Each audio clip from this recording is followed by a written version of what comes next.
কারণ হলো আপনারা ওই এলাকার লোক যারা ফখরে বাঙ্গালকে ভোট দিয়েছিলেন।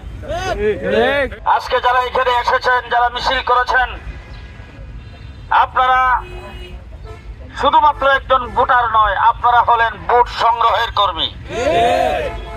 আজকে রুসাইয়াপাড়াবাসী আমাকে যদি সেই সরাইল আশুগঞ্জের কোন জায়গায় কেউ জিজ্ঞেস করে হুজুর কোথায় আছেন, আমি তো বলি উসাইয়াপাড়া আছি।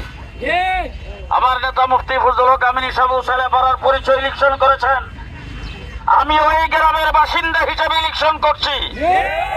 সুতরাং যদি আপনারা 12 তারিখে কোনো ব্যতিক্রম করেন, তাহলে তো আমি মনে করবো যে আসলে আপনারা আমাকে গ্রহণ করেন নাই। আমি আপনাদের সাথে আছি, আপনাদের গ্রামের সাথে আছি, এবং আপনাদের গ্রামের একজন হিসাবে বলছি, আজকে আমি আপনাদের কাছে আসছি নেওয়ার জন্য। আমার ব্যবসায়ী ভাইরা, দোকানদার ভাইরা, সকলকে বলছি আমি আসছি আপনাদের কাছ থেকে নেওয়ার জন্য। কি নেব?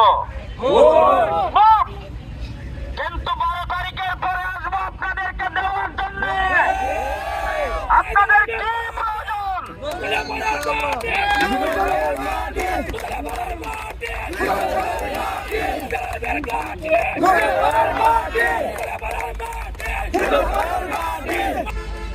আমি আপনাদের সাথে শুধুমাত্র একটি কথাই বলতে চাই, উন্নয়নের ফিরিস্তি বর্ণনা করব না, রাস্তাঘাট, স্কুল, কলেজ, মাদ্রাসা, মসজিদের নাম নেব না।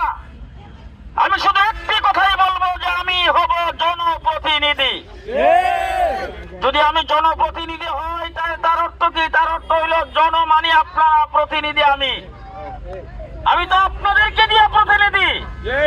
সুতরাং আপনাদের সুখে দুঃখে, বিপদ আপদে আপনাদের পাশে থাকতে চাই। ইনশাআল্লাহ যদি নির্বাচিত হই, প্রথম টার্গেট থাকবে সরাইলকে গোটা বাংলাদেশের মধ্যে একটি মডেল হিসাবে পরিগণিত করা।